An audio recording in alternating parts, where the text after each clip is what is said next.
Hey, Tim, how did the rookies look in the OTAs? You got Jack Campbell, Jameer Gibbs, Sam Laporta, just to name three.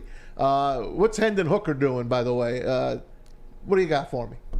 Yeah, well, Hendon's not taking part yet. Obviously, still rehabbing that knee. Very much involved. One thing I liked about Hendon is, and it's maybe just something I observed, but they were stretching during one of the OTAs, and he was just going around talking to everybody, kind of Yep. like what you see pregame with the head coach goes and Yep. pats a guy on the head and has a little conversation. Hendon Hooker was doing that with everybody on the field.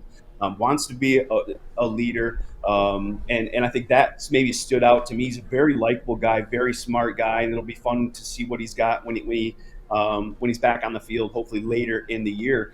I think two guys that have stood out to me, at least among the rookies, Jameer Gibbs, Oh, that yeah. 4.3 is legit, and you guys they're using him as a receiver just as much as they are a running back too. You're going to see him line up. Um, Out wide in the slot, and you're going to see him and David Montgomery on the field. I think a lot together because of what Jameer Gibbs is able to do as a receiver. So he's been fun to watch. And another one for me is Sam Laporta.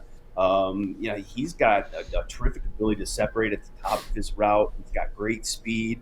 He's been making a lot of catches, through the rookie minicamp and through the first OTAs, and I think he's going to be a big part of what they do offensively. So those are two guys that have stood out. Jack Campbell getting second team reps, and that's really kind of what this time is. You've got to earn your first team reps. You've got to earn your way up as you learn the playbook.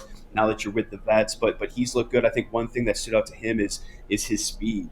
For a guy who's 6'4" and a half, 250 pounds, I didn't expect him to be as fast as he is, or at least that I've seen through the OTAs and the minicamps. So I think that's one promising thing. There's one play, him and Jamar Jackson ran all the way down the field, about 40 yards, and they were racing to the end zone, and Jack was step for step with Nice. Jamar. So it was good to see. Those are maybe a couple things that have stood out amongst the youngsters.